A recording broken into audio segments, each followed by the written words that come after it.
Hi dears, അസ്സാം വലൈക്കും. എല്ലാവർക്കും ലവ്ലി മൊമെന്റ്സിലേക്ക് വീണ്ടും സ്വാഗതം.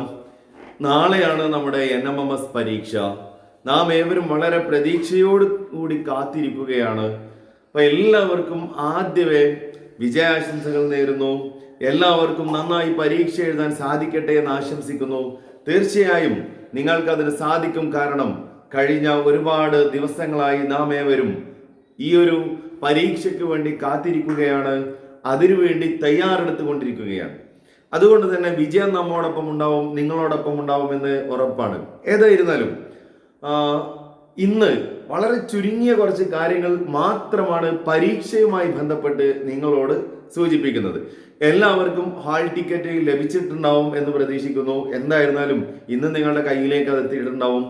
മാറ്റ് സാറ്റ് 2 പരീക്ഷയാണ്, രണ്ടും നാളെ തന്നെയാണ് ഉള്ളത്. മാറ്റ് പരീക്ഷയാണ് രാവിലെ. റിപ്പോർട്ടിംഗ് ടൈം എന്ന് പറയുന്നത് 9:30 മണിക്കാണ് നമ്മുടെ സ്കൂളിലേക്ക് നമ്മൾ എത്തിച്ചേരേണ്ടത്. 9:30 മണിക്കാണ് സ്കൂളിൽ റിപ്പോർട്ടിംഗ് ടൈം പറഞ്ഞിട്ടുള്ളത്.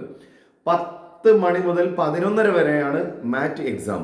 അപ്പൊ പ്രിയ വിദ്യാർത്ഥികളോട് എനിക്ക് ഈ ഒരു കാര്യം പറയുമ്പോൾ സൂചിപ്പിക്കാനുള്ള കാര്യം, നമുക്ക് പരിചയമില്ലാത്ത സ്കൂളുകളിലാണ് അധിക വിദ്യാർത്ഥികൾക്കും എക്സാം സെന്ററായി ലഭിച്ചിട്ടുള്ളത്. അതുകൊണ്ട് തന്നെ 9:30 എന്ന സമയം നമ്മുടെ റിപ്പോർട്ടിംഗ് ടൈം അല്ല, എക്സാം ഹാളിലേക്ക് നമ്മൾ റിപ്പോർട്ട് ചെയ്യേണ്ട സമയമാണ്. നമ്മൾ ഒരു 9 മണിക്കെങ്കിലും നമുക്ക് നിശ്ചയിച്ച എക്സാം സെന്ററുകളിലേക്ക് എത്തിച്ചേരണമെന്നാണ് സൂചിപ്പിക്കാനുള്ളത്. ഒരിക്കൽ കൂടി പറയുന്നു, എക്സാം ഹാളിൽ റിപ്പോർട്ട് ചെയ്യേണ്ട സമയമാണ് 9:30.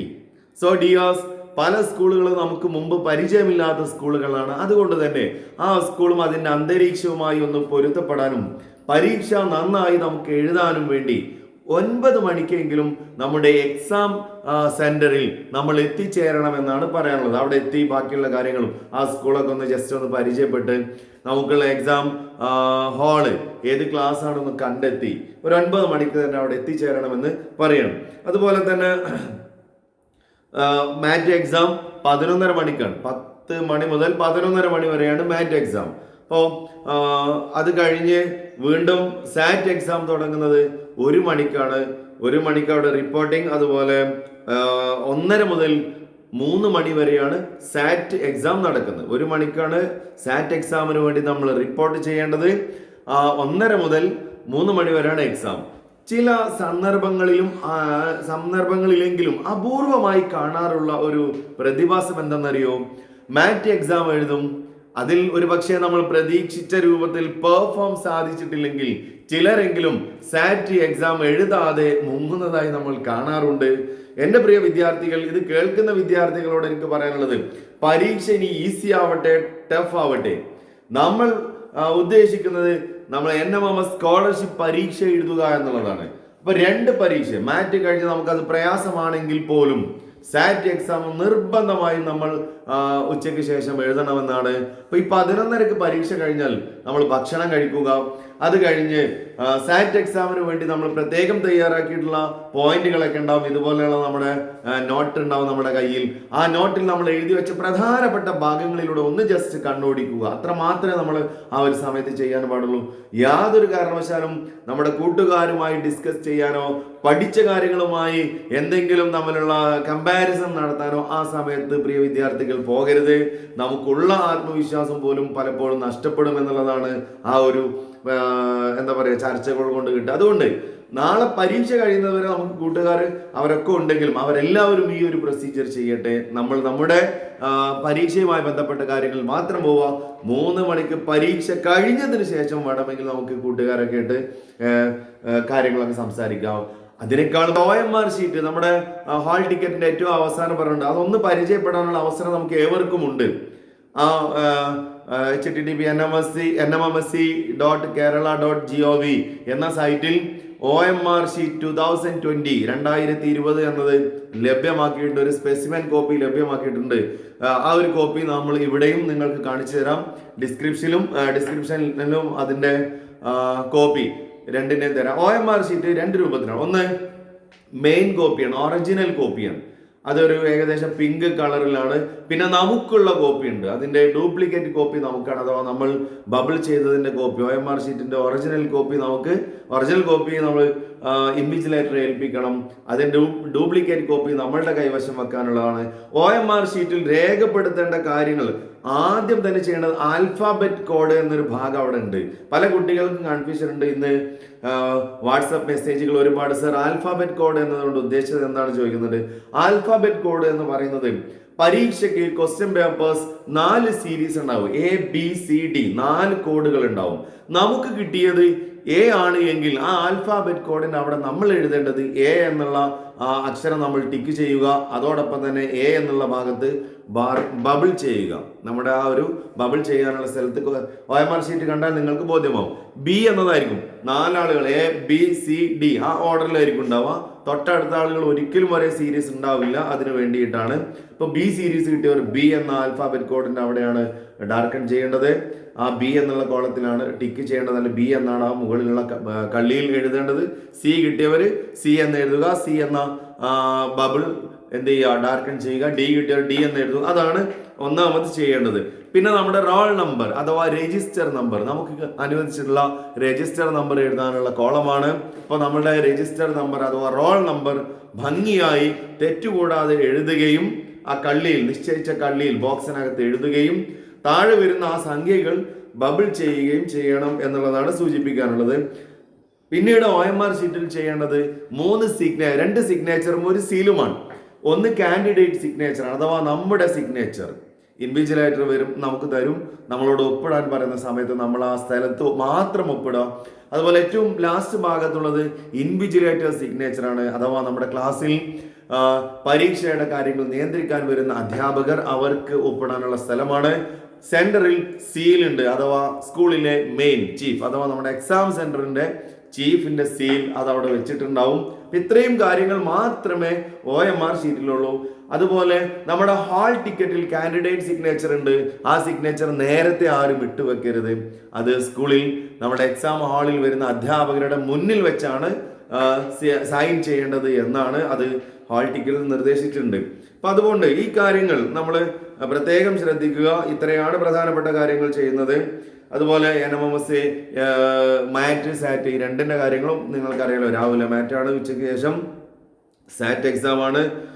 പിന്നീട് നമ്മൾ ശ്രദ്ധിക്കേണ്ട മറ്റൊരു പ്രധാനപ്പെട്ട കാര്യം എന്ന് പറയുന്നത് പെൻസിലോ എറൈസറോ അനുവദനീയമല്ല എന്നതാണ്. അപ്പോൾ നമ്മൾക്ക് പെൻസിലും എറൈസറും ഹാളിനകത്തേക്ക് കൊണ്ടുപോകാൻ പറ്റില്ല.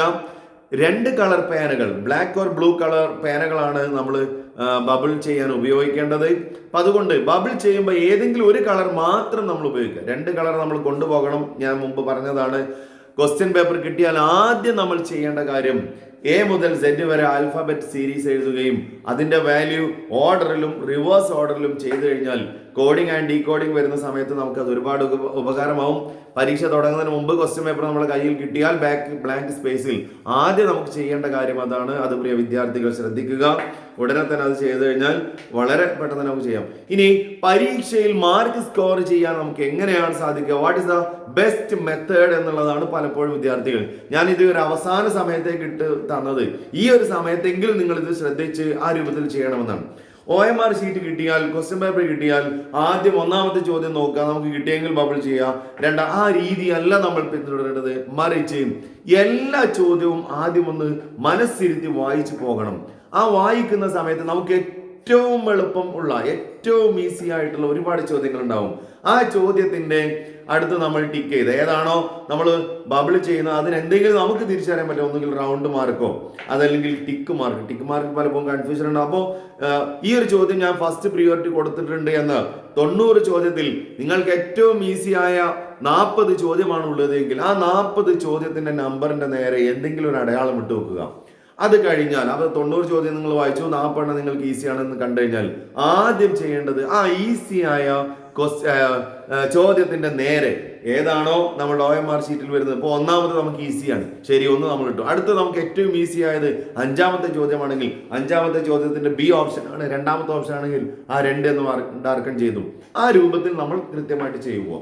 ഇനി രണ്ടാമത് നമ്മൾ ചെയ്യാനോ അത് കഴിഞ്ഞു. ഒന്നാമത് നമ്മൾ കഴിഞ്ഞു, 40 ചോദ്യങ്ങൾക്ക് നമുക്ക് വളരെ പെട്ടെന്നുള്ള നമ്മൾ ഓൾറെഡി ചെയ്തു.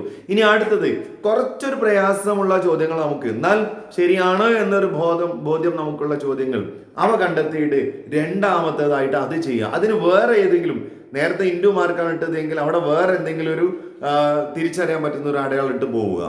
എന്നിട്ട് ആ ചോദ്യം നമ്മൾ, അഥവാ നമ്മളുടെ കുറച്ച് പ്രയാസമുള്ള എന്നാൽ ഈസി ഉള്ള ചോദ്യങ്ങൾ, ഏറ്റവും ഈസി ആദ്യം ചെയ്തു, പിന്നെ കുറച്ച് പ്രയാസമാണെന്നാൽ ശരിയാണ് നമുക്ക് ഉറപ്പുള്ള ചോദ്യങ്ങൾ രണ്ടാമത് ആ രൂപത്തിലാണ് ചെയ്യേണ്ടത്. ഇനി മൂന്നാമത് നമ്മൾ ചെയ്യേണ്ടത്, കുറച്ച് ചെയ്താൽ നമുക്ക് കിട്ടും അല്ലെ, കുറച്ച് ചെയ്താൽ നമുക്ക് കിട്ടുമെന്ന് ബോധ്യമുള്ളത്, ഒന്ന് മനസ്സിരുത്തി ബുദ്ധി കൊടുത്ത് എഴുതിയാൽ നമുക്ക് കിട്ടുമെന്ന് ബോധ്യപ്പെടുന്ന ചോദ്യങ്ങൾ, അവ മൂന്നാമതായിട്ട് നമ്മൾ തിരഞ്ഞെടുക്കുക. അപ്പൊ ഏകദേശം ഒരു 65ഓളം ചോദ്യങ്ങൾ നമ്മൾക്ക് എത്തിയിട്ടുണ്ടാവും. ഇനി ബാക്കി വരുന്ന കുറച്ച് ചോദ്യങ്ങളുണ്ട്, അവ നമുക്ക് വ്യക്തമായി ധാരണയില്ല, എന്നാൽ ഒന്ന് കുറച്ച് സമയം ചെലവഴിക്കേണ്ടി വരും.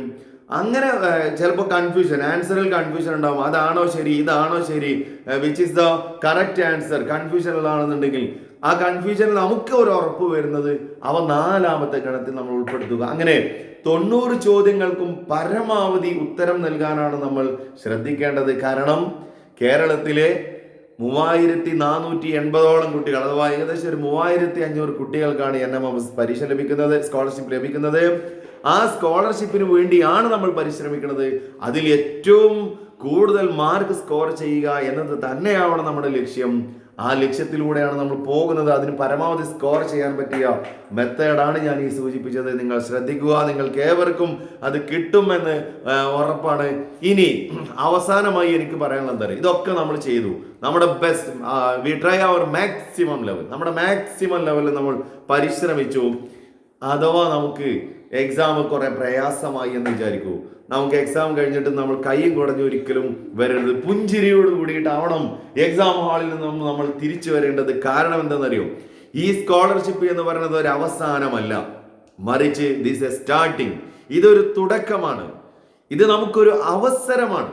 ഇത് അവസരമായി കണ്ടുകൊണ്ട് മുന്നോട്ട് പോവുകയും നമ്മുടെ പരിശ്രമങ്ങൾ തുടരുകയും ചെയ്യുക. After 2 years, when we are in 10th standard, there is a big exam awaiting for us. അല്ലേ, നമുക്ക് വേണ്ടി അവിടെ ഒരു പരീക്ഷ നമ്മെ കാത്തിരിക്കുന്ന NTSE. ഇത് 48,000 രൂപയാണെങ്കിൽ അതിൽ നമുക്ക് നേടാൻ സാധിക്കുക 1.5 ലക്ഷത്തിലധികം, മാത്രമല്ല ജീവിതകാലം മുഴുവൻ പഠിക്കാനുള്ള സ്കോളർഷിപ്പാണ്. അപ്പൊ അതുകൊണ്ട് നമ്മുടെ ഇതുവരെ NMMSന് വേണ്ടി എത്രത്തോളം നമ്മൾ പരിശ്രമിച്ചിട്ടുണ്ട്, അതേ പരിശ്രമങ്ങൾ യാതൊരു മടിയും കൂടാതെ തുടരുക. സ്മാർട്ട് ടീം നിങ്ങളുടെ കൂടെയുണ്ട്, ലവ്ലി മൊമെന്റ്സ് നിങ്ങളുടെ കൂടെയുണ്ട്. നന്നായി പരിശ്രമിച്ചാൽ ജീവിതത്തിലെ വിവിധ പരീക്ഷകളിൽ ഉന്നതമായ റാങ്കുകൾ നേടാൻ നമുക്ക് സാധിക്കുന്നു. 1-2 സ്കോളർഷിപ്പ് കിട്ടിയിട്ടില്ലെങ്കിലും ജോലിക്ക് വേണ്ടി എഴുതുന്ന PSC പോലെയുള്ള പരീക്ഷകൾക്കുള്ളൊരു തുടക്കമാണിത്, അതിനുവേണ്ടിയുള്ള ഒരു പരിശ്രമമാണിത് എന്ന് എൻ്റെ പ്രിയ വിദ്യാർത്ഥികൾ മനസ്സിലാക്കി മുന്നോട്ട് പോയാൽ നമുക്കൊരു പരാജയവുമില്ല. തോൽവികളെ ഒക്കെ അനുഭവങ്ങളായി, ദാറ്റ് ഇസ് ദ എക്സ്പീരിയൻസ് അല്ലേ, തോൽവികൾ പരാജയങ്ങൾ എന്ന് പറയുന്ന അനുഭവങ്ങളാണ്. The experience will lead for the success എന്നാണ് പറയാനുള്ളത്. അനുഭവങ്ങളാണ് വിജയത്തിലേക്ക് നമ്മെ നയിച്ചു കൊണ്ടുപോവുക. So this A good experience for us. ഇത് നമുക്കുള്ള വലിയൊരു എക്സ്പീരിയൻസ് ആണ്. എല്ലാവർക്കും വിജയാശംസകൾ നേരുന്നു, നന്മകൾ നേരുന്നു. എല്ലാവരും നന്നായി പരീക്ഷ എഴുതുക. എല്ലാവിധ പ്രാർത്ഥനയോടും കൂടി, നിങ്ങളോട് ഒരുപാട് കടപ്പാടോടുകൂടി, നന്ദിയോടുകൂടിയിട്ട് എല്ലാവർക്കും NMMS കിട്ടട്ടെ എന്ന് ആശംസിച്ചുകൊണ്ട് ബായ് നിർത്തുന്നു. അസ്സലാമു അലൈക്കും.